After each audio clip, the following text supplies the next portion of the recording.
Salut tout le monde, j'espère que vous allez bien. En tout cas, moi j'espère que ça va là, moi ça va, j'ai la forme, hein, pardon, je bafouille un peu, mais voilà, j'espère que tout le monde va bien. Première chose cette petite vidéo pour vous expliquer d'une manière un peu plus globale comment fonctionne votre corps, comment fonctionne l'alimentation d'une manière générale et les erreurs que certaines d'entre vous, une majorité d'entre vous font et comment vous allez pouvoir peut-être les équilibrer. Donc, comment fonctionne votre corps? Pourquoi mieux manger va vous aider à faire fondre la graisse, perdre du poids. Certains d'entre vous sont peut-être déjà trouvés dans cette situation, à faire attention, se priver même, et à avoir l'impression de manger propre, et pourtant que la balance ne bouge pas. Là, la question que je vous pose, c'est si le problème, en fait, c'était pas vous, d'accord, mais ce qu'on vous a appris sur la perte de poids, globalement, euh, et le problème est là. Donc aujourd'hui, c'est ce qu'on va voir un petit peu, c'est les bases du fonctionnement du corps et de la relation avec l'alimentation, comprendre comment il réagit à ce que vous lui donnez, et surtout comment manger un petit peu mieux, voire mieux, va vous permettre de perdre du poids durablement, mais pas seulement. Donc, déjà, la première chose, je voudrais détruire un mythe, et celui du mythe du manger moins ne marche pas. D'accord. Pourquoi manger moins ne marche pas? Parce que pendant des années, on vous a certainement répété que pour perdre du poids, il fallait manger moins. Hein. Je connais même des médecins généralistes qui ont ce discours-là affligeant. Mais en réalité, c'est quelque chose qui va abîmer votre corps, votre fonctionnement et du coup votre métabolisme. On reviendra exactement sur ce que c'est que le métabolisme ensuite. Donc le coup, le corps, c'est pas qu'il se venge de vous, hein, c'est qu'il vous protège dans ces cas-là. Et quand il manque d'énergie, il va ralentir absolument tout. Digestion, hormones, sommeil, humeur, voilà, et même la combustion des graisses, du coup. Donc c'est une réaction, entre guillemets, de survie. Il y a un terme plus technique, je vous l'aborderai tout à l'heure, naturelle et intelligente, d'accord. Donc déjà, première chose, manger moins ne fonctionnera jamais. Je dis bien jamais, sans aucune limite. Je tiens à vous préciser que tout ce que je vais vous partager dans cette vidéo aussi, c'est pas des données que j'ai sorties de n'importe où, c'est la science, d'accord? C'est des années de recherche et c'est des vérités qui sont valables depuis des années et des années et des siècles, d'accord? Notre corps fonctionne toujours de la même façon, ok? Et ça ne changera pas. Donc tout ce que je vais vous donner, c'est des vérités scientifiques. Donc, le métabolisme. Qu'est-ce que c'est que cette bête-là? D'accord. Vous en avez déjà entendu parler. On vous parle de métabolisme qui ralentit, etc. Mais je pense que c'est un peu vague pour la plupart d'entre vous. Et donc, le métabolisme, c'est simplement le moteur du corps. D'accord. Dites que vous que votre corps, c'est une machine qui dépense de l'énergie 24 heures sur 24. D'accord. Tout le temps. C'est la machine la plus perfectionnée qui ait jamais été créée. Ok, et la plus intelligente. Cette énergie, d'accord, qui est dépensée, c'est ce qu'on appelle le métabolisme. Et ce métabolisme, il fonctionne tout le temps, même quand vous dormez. Et il se compose, on va dire, de trois pôles majeurs, trois parties essentielles qui travaillent ensemble pour vous maintenir en forme et accessoirement en vie. Ok. Donc, première chose, métabolisme de base, c'est-à-dire tout ce que vous brûlez au repos. Respiration, circulation sanguine, régulation de la température, digestion, circulation, enfin bref, absolument tout, tout, tout. Et ça représente quasiment 70% de la dépense totale. Retenez bien, 70%. Ok. Ça, c'est ce qu'on appelle le métabolisme de base. En gros, c'est votre fonctionnement. C'est la vie. Ensuite, l'activité physique. Bouger, marcher, une séance d'entraînement, chaque mouvement qui contribue et qui va dépenser de l'énergie chaque jour. Ça, c'est l'activité physique, pas forcément que le sport. Et la digestion, qui est dans un pôle séparé, parce que ça va consommer aussi de l'énergie, d'accord. Ça ne rentre pas dans votre fonctionnement global, mais ça en fait partie. Et la digestion, c'est environ 10% des calories dépensées chaque jour. Donc je reviens, métabolisme de base, 60-70%, 10% sur la digestion, dites-vous que vous êtes quasiment à 80% de votre fonctionnement global, rien qu'avec métabolisme de base et digestion. Donc commencez à imaginer ce qui se passe quand vous vous privez de manger, sans parler d'activité physique, rien que par rapport à ces deux pôles-là, métabolisme, votre fonctionnement et la digestion. Forcément, il va y avoir des dérèglements. D'accord. Et c'est ce qu'on va voir. Et l'important, c'est aussi que vous êtes des femmes et le fonctionnement est encore plus particulier pour vous, mesdames. Et justement, le corps féminin est unique, d'accord. Et notamment son fonctionnement hormonal, d'accord. Je vous apprends rien. Chez la femme, les hormones jouent un rôle énorme, d'accord, mais énorme et important aussi dans votre fonctionnement, dans ce métabolisme, dans votre énergie et la gestion du poids. Qu'on parle d'œstrogène, progestérone, leptine, gréline et la thyroïde, et même le cortisol influence votre niveau d'énergie et votre capacité à perdre du poids. Donc, encore une fois, quand vous allez manger trop peu, le corps reçoit un signal de danger en face et il se met en mode adaptation, survie et commence à économiser de l'énergie pour se protéger. Donc, on brûle moins, on se sent fatigué et la perte de poids s'arrête. D'accord? Le cycle menstruel va jouer aussi également un rôle hyper important. Les besoins énergétiques, ils vont varier en fonction de votre cycle, que vous soyez en cycle normal, préménopause ou ménopause. Ça sera tout à fait normal d'avoir plus ou moins faim à un certain moment de votre mois et c'est comme ça. Et ça, c'est des choses qu'il faut prendre en compte. OK? Et c'est pour ça que on ne peut pas maintenir un apport calorique toujours le même tous les jours, chaque semaine. Il faut l'adapter. OK? Pour la suite, je vous parlais tout à l'heure du mode survie, c'est ce qu'on appelle l'adaptation métabolique. Qu'est-ce que ça veut dire? C'est que votre corps va se protéger. Moins vous mangez, plus le corps s'adapte pour consommer moins. C'est ce qu'on appelle une adaptation métabolique. C'est le mode survie que vous entendez, le mode famine, etc. Adaptation métabolique, c'est le terme scientifique, mais c'est ce qu'on appelle communément, et peut-être pas un peu maladroitement, le mode survie. C'est une réaction de survie qui est inscrite dans vos gènes depuis toujours. D'accord? C'est-à-dire que même les hommes de la préhistoire, ils avaient ce mode-là. Ils ne mangeaient pas, coût de fonctionnement et fonctionnement global qui diminuait. D'accord? Donc, ce qui va se passer, c'est que le corps va réduire la dépense énergétique pour garder des réserves. Donc, il va abaisser la température corporelle. Quand on mange moins et que le métabolisme ralentit, bizarrement, on devient plus frileuse. Il va ralentir le fonctionnement de la thyroïde, donc la régulation des hormones, diminuer la production d'hormones aussi. Ok? Donc, on ne maigrit plus, mais c'est pas seulement ça, d'accord? Et c'est pas parce qu'on manque de discipline, et c'est parce que le corps fait ce qu'il fait pour se protéger et assurer le fonctionnement de base, et ce qui est essentiel. D'accord? Donc, vous voyez que ça va avoir un impact sur absolument tout, pas forcément que sur le poids, d'accord? Les hormones reproductives et même, du coup, justement, votre libido va diminuer par rapport à tout ça. Et ça, c'est hyper important. Donc, quand on parle de métabolisme, vous avez déjà entendu un terme qui est lié au métabolisme, c'est ce qu'on appelle le métabolisme de base. J'ai besoin aussi, je pense, de clarifier pour vous ce que c'est exactement que le métabolisme de base. Métabolisme de base, c'est tout simplement le minimum recommandé. D'accord? Le nombre de calories par jour dont vous avez besoin. Et ça, c'est quelque chose qui est un réglage individuel. Il n'y a pas de vérité générale. Vous avez chacune un métabolisme de base différent. Pourquoi? Parce que vous êtes toutes différentes. Tout simplement. Maintenant, la science établit des moyennes. Tous les chiffres là ici que je vous affiche sont des moyennes. Le minimum recommandé pour une femme sédentaire, c'est-à-dire une femme qui a une activité professionnelle plutôt sédentaire, travail de bureau, d'accord, ou peu de déplacements, des choses comme ça. Le minimum recommandé de métabolisme de base hors activité physique, c'est 1800. Et déjà là, sans ça, je pense que vous pouvez apercevoir que vous êtes quasiment tout en dessous. Ok? On reviendra après sur la notion de déficit pour la perte de poids, ça c'est autre chose. Je parle juste de fonctionnement de base. 2200 calories pour une femme active. C'est un métier où elle bouge un peu plus, elle se déplace, elle marche. D'accord? Et quand je dis marcher, c'est pas simplement d'aller du bureau à l'imprimante. Attention, d'accord? Femme active.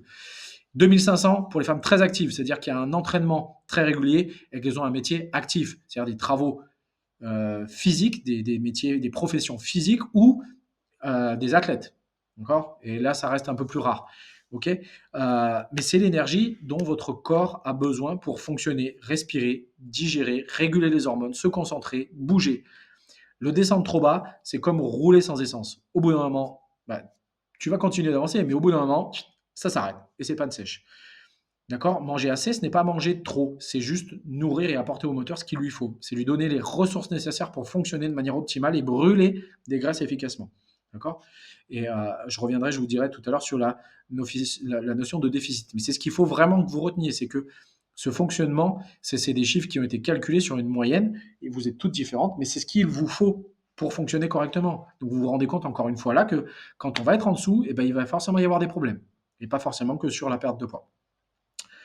Maintenant, vous avez souvent aussi entendu parler de déficit, d'accord? Ce qui est peut-être un peu moins clair pour vous, c'est de faire un déficit intelligent. Ok? Pourquoi? Parce que vous êtes victime aussi de ce qu'on vous a vendu pendant des années et avec des déficits monstrueux qui vous font perdre 10 kilos en 10 jours et que vous reprenez dans la foulée dès que vous reprenez une alimentation normale, hein. À main levée, vous pouvez essayer euh, de me montrer, si vous voulez, à travers la caméra, qui a déjà vécu ça. Mais je pense que la plupart d'entre vous qui ont fait des régimes ont connu ça. Ok? Donc justement, ce qui ne fonctionne pas, c'est ça, les déficits trop importants. Alors 800 à 1000, moins 1000 calories, c'est énorme, mais rien qu'un déficit trop élevé qui dépasse les 500 calories, on va se trouver confronté à des problèmes avec un métabolisme. Et donc, métabolisme, rappelez-vous, un fonctionnement global qui va ralentir. On va perdre du muscle, Les hormones vont être complètement déréglées, la fatigue va s'installer, puisqu'on a moins d'énergie, forcément. Et comme on apporte moins de choses, et notamment moins de glucides, eh ben, les fringales vont devenir ingérables et incontrôlables, et on va faire quoi? On va craquer. D'accord? Résultat, le chlore va se bloquer, fonctionnement arrêté, et en plus, il va rentrer en mode protection. C'est-à-dire que la perte de poids va être complètement freinée, malgré les 3-4 séances de sport par semaine. Ok. Ce qui va fonctionner par contre en face, c'est un déficit contrôlé, d'accord, et modéré. C'est-à-dire qu'on va descendre, et là encore 500, je trouve que c'est beaucoup, mais 250 à 400 calories, c'est pas mal, d'accord, et plutôt 250-300 est très progressif et encore une fois adapté à votre situation et à vos exigences à vous.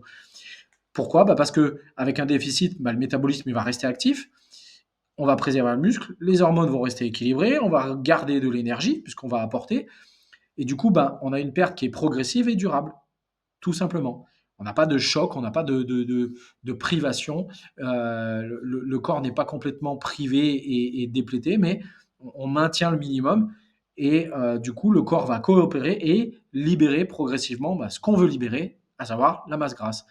C'est la différence fondamentale, d'accord, j'aime bien la phrase, entre souffrir et progresser. D'accord. Un déficit modéré et contrôlé va permettre de perdre en moyenne 0,5 à 1,0 kg par semaine de manière saine et durable. Encore une fois, c'est une moyenne. Pour certaines, ça va être 200 grammes, d'autres, ça va être 1,5 kg. Tout dépend de votre morphologie, de vos antécédents, de votre âge, de votre fonctionnement hormonal, etc. Encore une fois, c'est des moyennes. Mais ça marche, tout simplement. OK? Maintenant, quand on parle d'alimentation, vous avez déjà entendu un terme qui s'appelle les macronutriments. Peut-être que vous n'en avez jamais entendu parler, mais qu'est-ce qu'on regroupe dans les macronutriments? Bah, tout simplement, bah, c'est les trois macronutriments principaux. Il y a d'autres micronutriments, etc. C'est mignon, mais je passerai dessus. Là, ce qui nous intéresse, je ne veux pas trop complexifier ça, et ça va être ces trois piliers essentiels qui sont les macronutriments. Et bien sûr, on parle des protéines, des glucides et des lipides. D'accord? Chacun de vos repas doit apporter, d'accord, ces trois macronutriments essentiels qui vont travailler ensemble pour maintenir le corps en bonne santé, mais permettre au corps de fonctionner. Aucun n'est à supprimer, ils sont tous indispensables. Aucun n'est à supprimer, ils sont tous indispensables. Aucun n'est à supprimer, ils sont tous indispensables. J'espère que c'est clair. D'accord? Les supprimer, c'est déséquilibrer tout l'ensemble du système et envoyer des signaux de danger à votre corps qui, lui, va se mettre en sécurité. Donc, l'équilibre entre ces trois, c'est la clé pour une alimentation saine et durable et du coup pour une perte de poids saine et durable.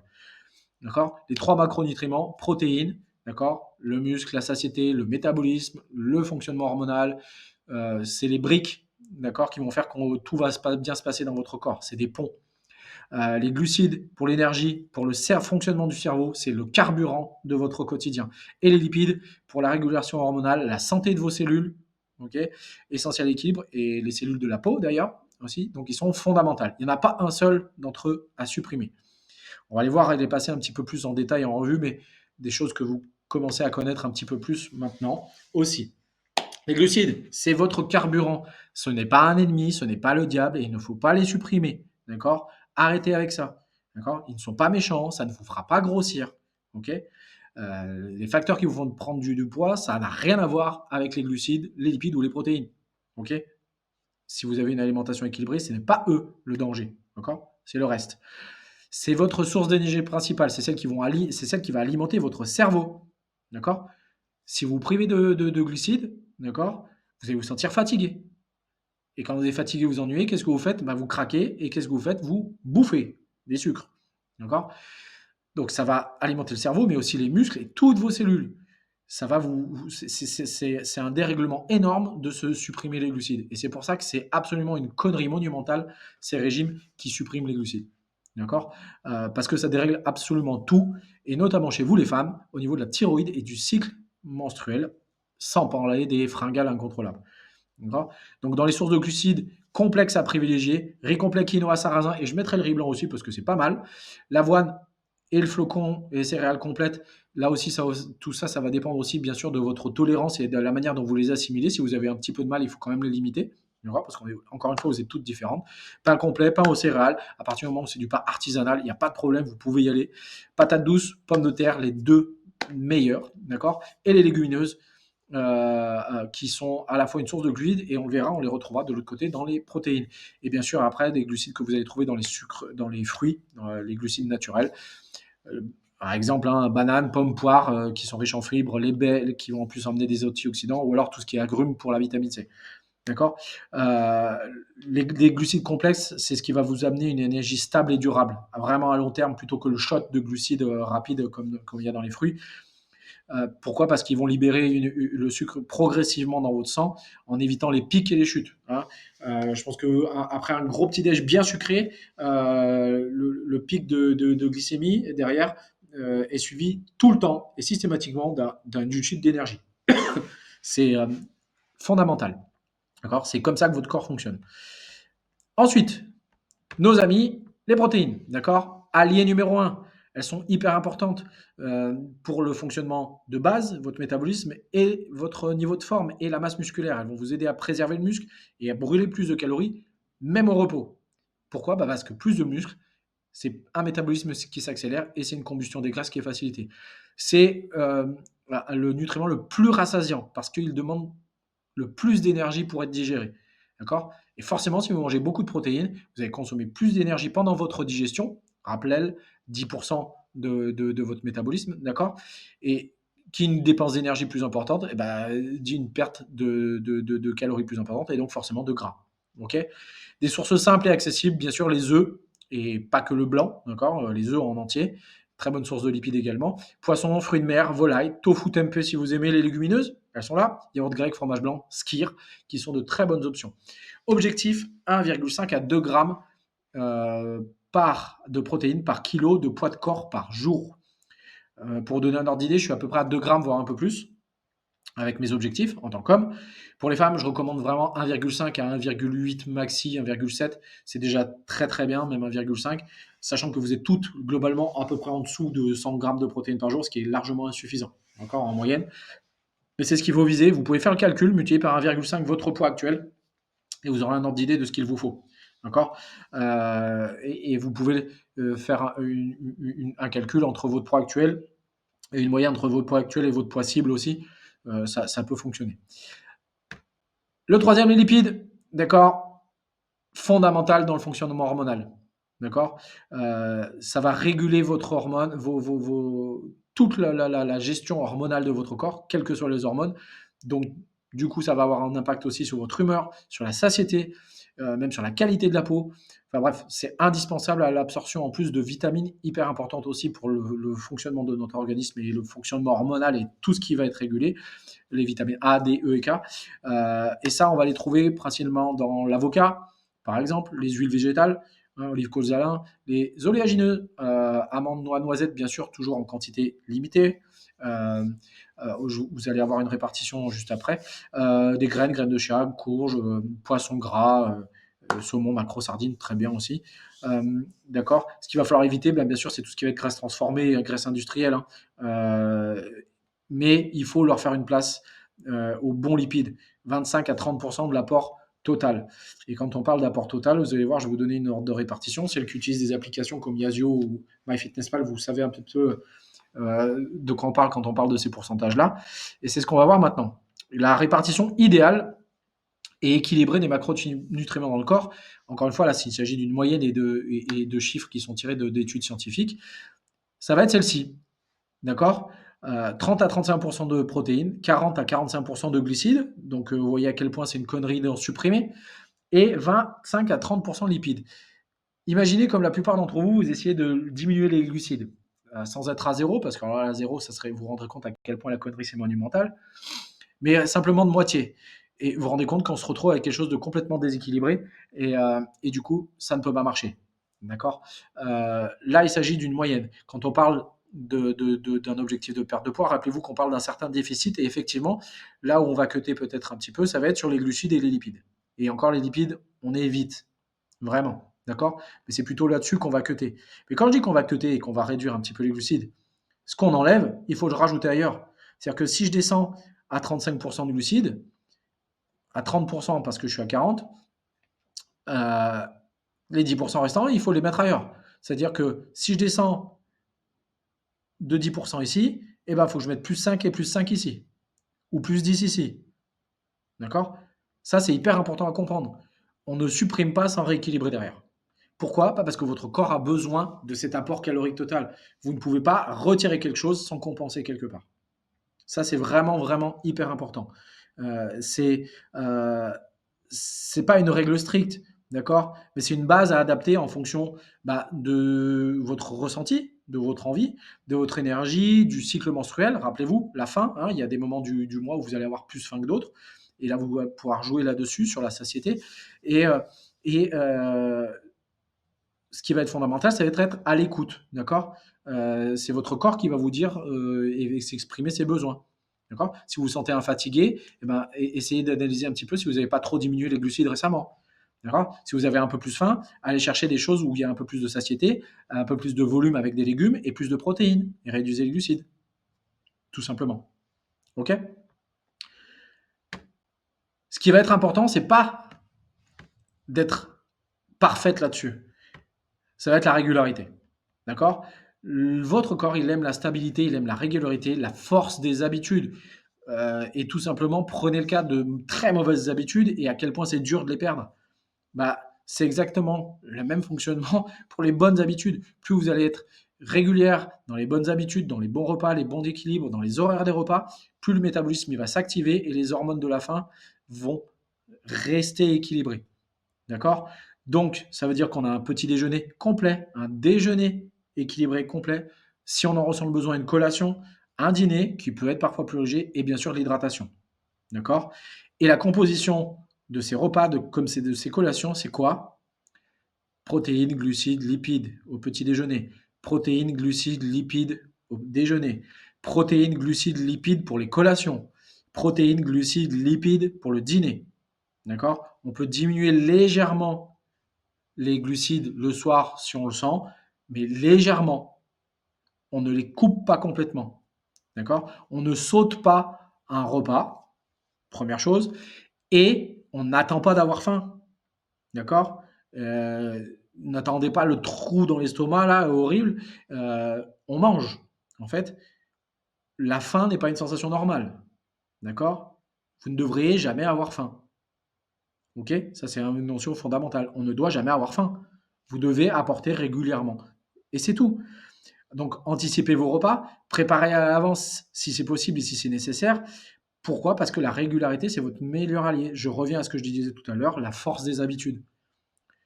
Prenez ces habitudes-là. Ça vous prendra du temps. Ça ne sera pas facile. Ça ne sera pas en 2 jours. Ça prendra 15 jours, 3 semaines, 4 semaines peut-être. Mais il n'y a rien qui remplacera et qui marchera mieux et qui fonctionnera mieux que de bonnes habitudes. OK? Si on passe maintenant à la composition d'une assiette équilibrée, vous le connaissez, ces principes. C'est des choses que vous avez déjà vues, vous connaissez par cœur. Moitié de légumes, quart de protéines, quart de féculents et une cuillère à soupe de bons lipides.